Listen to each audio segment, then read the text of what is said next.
Many people don't realize how easy it is to get your image onto a coaster.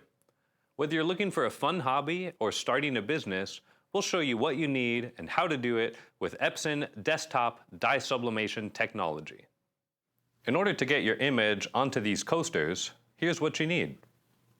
An Epson F170 dye sublimation printer loaded with multi-use transfer paper, a pair of heat gloves, some blank corkback coasters, a small heat press like this one, scissors, heat transfer tape, and a heat pad.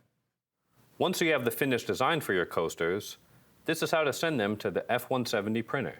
For Windows users, click the Print button. Choose Properties. Choose your paper type. For coasters, choose Rigid. Click OK. Then click Print to send the file to the printer. For Mac users, click the Print button. Choose Printer. Choose Print Settings.